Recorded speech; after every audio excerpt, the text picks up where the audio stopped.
Hi everybody, I hope you're doing marvellously well. We have another excerpt. This time it's from Mr. Bob Marlette. And what is interesting is this is how he records drums in his house. In fact, I think for the last maybe 20 years, even the biggest albums that he has done, and he's done quite a few huge albums, he's recorded the drums in his house. And we've done it with him. He has a kitchen and then like a little dining room, and he puts the drums in the dining room. So this is, when you talk about recording drums at home, this is the most in-depth version of it you'll ever see. So we're going to look at how he does that. It's part of a full massive course with our good friend, Mr. Christian Kohler of the Kohler Audio Cult. It's actually part of Christian's Academy, the Kohler Audio Cult. You can join his academy and get this video and many more for free. Without further ado, let's check out Bob Marlette breaking down how to record drums at his own house. Hello everybody, Bob Marlette here, and today we are talking drums.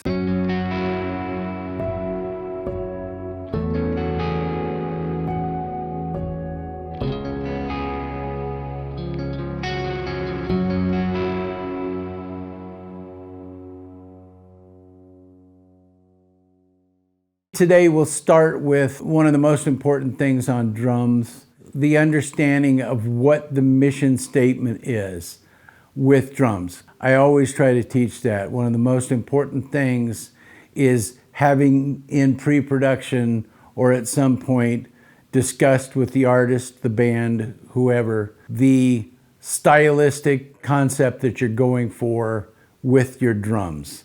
Whether that's you want a bigger room sound, or you want a tighter, punchier rock sound, or you want a more airy alternative / indie-ish sound. It's about making those decisions early on so your miking technique reflects the concept that you're going for. For 40 years, we've tried a million different microphones, but the SM57, it's hard to beat that microphone. It's one of those mics that stands up to the intensity. The response is just built for guitar cabinets and snares. Boom, boom. You see that I'm individually miking each cymbal as well as you see the overheads. So what I'm doing is I'm kind of getting the individual mics on the cymbals. And the reason why I do that, especially in the rock universe, the bigger your track gets and you got these big heavy guitars, you got all this massive sound of vocals, everything. One of the first things to go is the clarity of your image of your cymbals, because it's competing with so much that, sort of, 5 to 10K, there's just so much, clatter in that range. So what you really want to be able to do is in the mix, be able to have such clear attacks and clear cymbals so you can just sort of blend them in depending on what you need in the mix. The main thing on the hi-hat and ride are just really what you're trying to get rid of is stuff you don't need. Like in the hi-hat and the ride, you don't need 80 hertz. You don't need 100 hertz. Get rid of it. Get rid of everything that you know that you're not going to want out of that. Anything that doesn't affect the tone. One of the things to do, I always suggest, is you put that, you put the hi-hat up, you got it soloed, you listen to it, and then you start bringing up your low-end filter so you get rid of stuff. And the second all of a sudden it starts affecting the sound of what you're listening to, of the actual component, the instrument itself, then you know, okay, back it down a little bit. But you'd be surprised how far you can go without ever hearing any limitation or anything that's affecting the tone itself.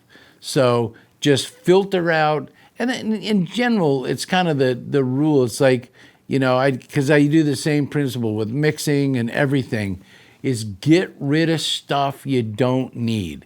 So it just simply creates more room for everything, for the track to really, so you can hear each component. At this point, why don't we grab Chris and have Chris go out, and we'll kind of go through each drum, and you'll sort of hear what it is that I'm talking about each component. Okay, so we'll start out with the kick drum. Just a little kick drum, please.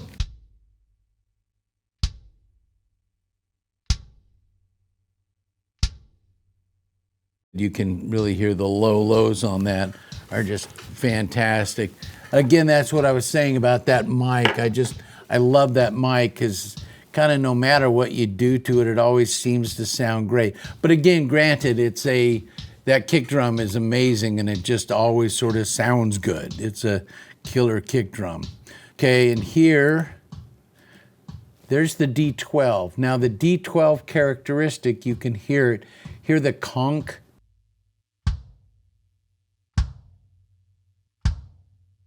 It's got more of the conch sound, which gives us that mid-range curve that gives a little bit more So it's about adding those two together, kind of builds up.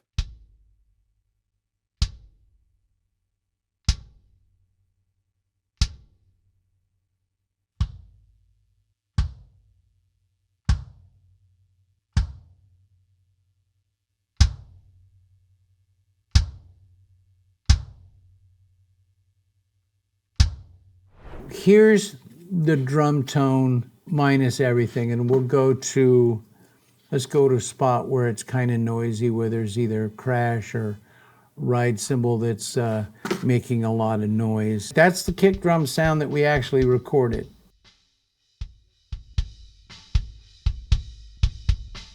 You hear all the back snare and the other kind of noises back there.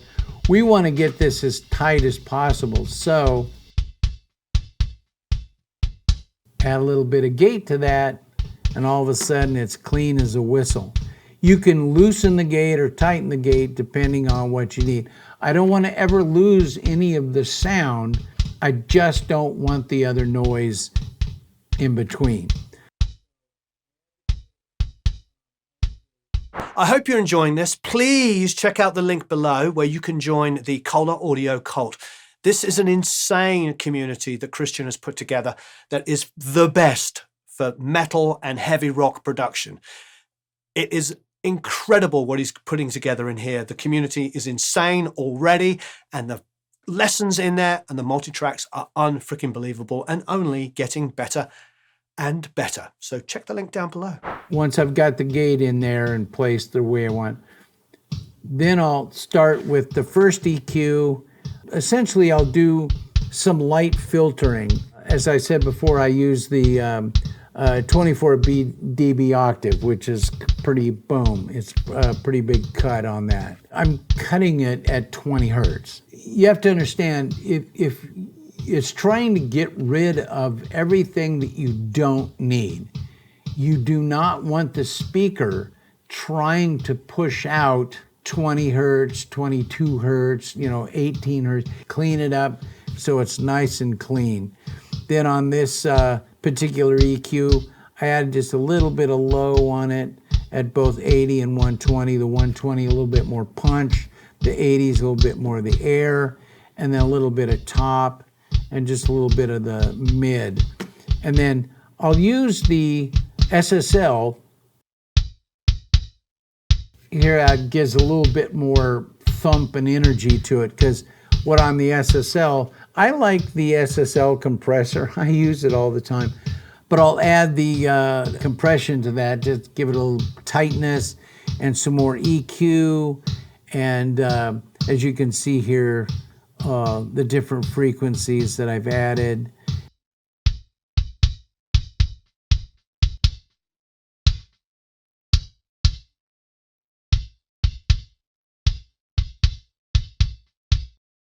And then the last stage, the L2. The L2 I use the L2 a lot, because to me it's just a quick, handy way of controlling things.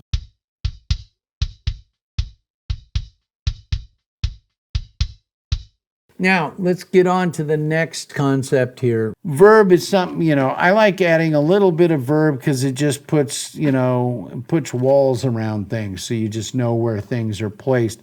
But the decision about how much verb you want or don't want doesn't have to be made at this stage. It's once you get the rest of the components together, that's when you make a decision on how much you want of like.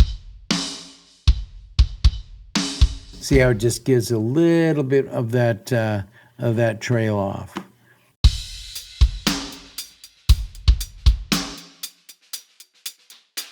See what I was talking about you want the top in, but you do not want to lose the attack of that.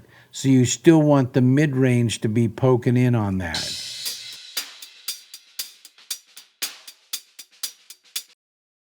What I do is I'll put this on the bell so it's not shelving, and I'll just sort of pinpoint that sort of the stick part, and then I want the more aggressive part here with these two areas here at about 350 and probably 250. I imagine that's kind of usually 2.5 and 3.5 to get that aggressiveness.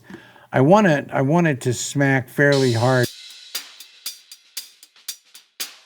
So I'm compressing it, not super hard, but enough that gives it a nice edgy sound. And then I obviously add the L2 to bring the level up and get it.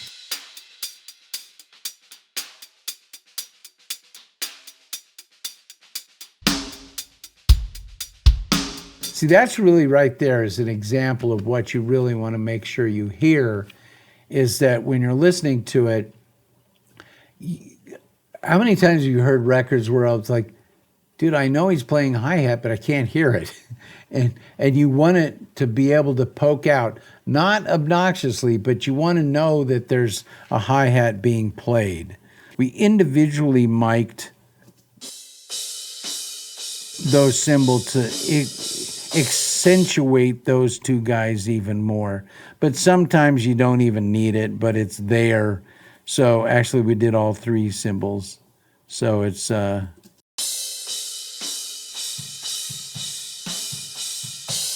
that's nice. It's so clear and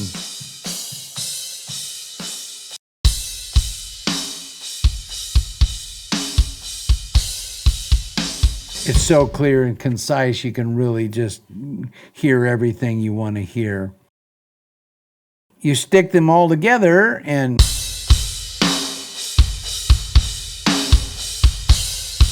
it's crazy how you can just pull something out and it's just not the same. Like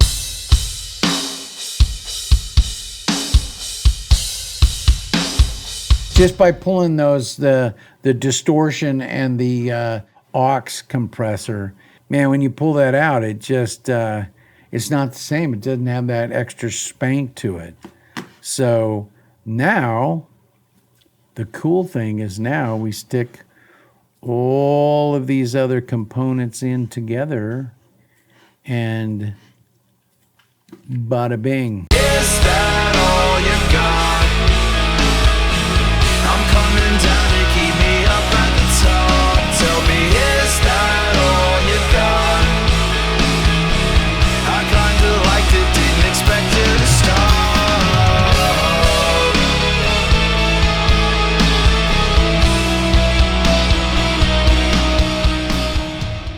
Key thing for me, the thing that I always want to say to everybody is these are just guidelines.